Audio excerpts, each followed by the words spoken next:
آج کی انجیل مقدس متی کے مطابق اس کا 10 باب 7 سے 13 آیات تک۔ اور چلتے چلتے یہ منادی کرنا کہ آسمان کی بادشاہی نزدیک آ گئی ہے۔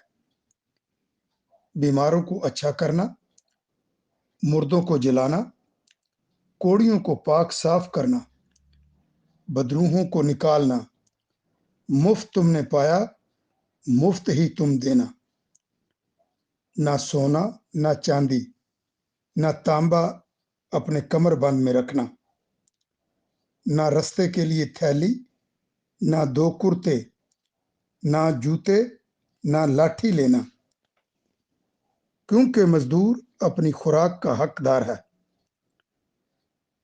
اور جس شہر یا گاؤں میں داخل ہو، دریافت کرنا کہ وہاں کون لائق ہے، اور جب تک وہاں سے نہ نکلو وہیں رہنا، اور گھر میں داخل ہوتے وقت اسے سلام کہنا۔ اگر وہ گھر لائق ہو تو تمہارا سلام اسے پہنچے گا، اور اگر لائق نہیں تو تمہارا سلام تمہارے پاس واپس آ جائے گا۔ انجیل مقدس کے وسیلے سے ہم سب کی خطائیں معاف کی جائیں۔ اے مسیح تیری ستائش ہو۔ تمام سننے والوں کو سسٹر ٹامسن کا سلام۔ امید کرتی ہوں کہ آپ سب خوش و خرم ہوں گے۔ سامعین، آج کی پاک انجیل میں یسوع اپنے 12 شاگردوں کو اختیار، اقتدار اور قوت کے ساتھ انجیل کی بشارت کے لیے بھیجتا ہے۔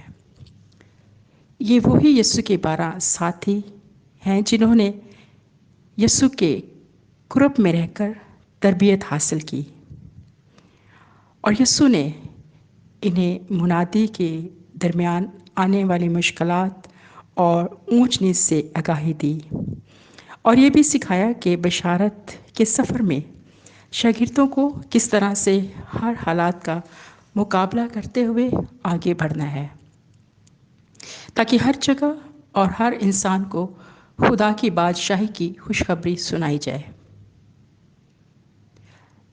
شاگردوں نے بھی جو یسوع کی قربت میں رہ کر سنا، سیکھا، سمجھا اور محسوس کیا، اسے اپنایا اور اس کا پرچار کیا۔ اس لیے مقدس متی اپنی انجیل میں 51 بار یسوع کی بادشاہت کا ذکر کرتے ہوئے پوری دنیا کے مسیحوں پر آشکارا کرنا چاہتے ہیں کہ یہ دنیا خدا باپ کی سلطنت ہے۔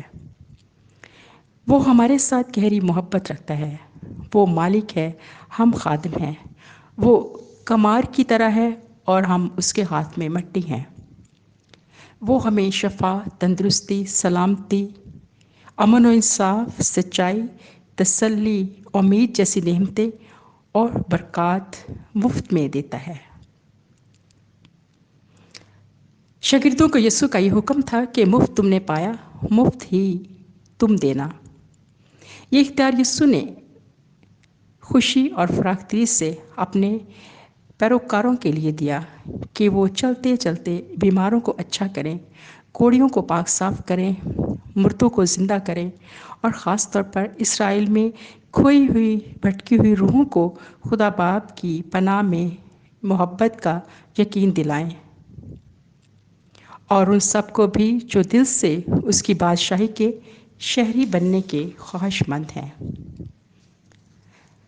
عزیز مومنین، وہ آج ہم سب کو بھی کوڑ اور بدروحوں کے جال اور ہر بیماری سے تندرست کرنا چاہتا ہے۔ ممکن ہے کہ ہم ان بیماریوں میں مبتلا نہیں،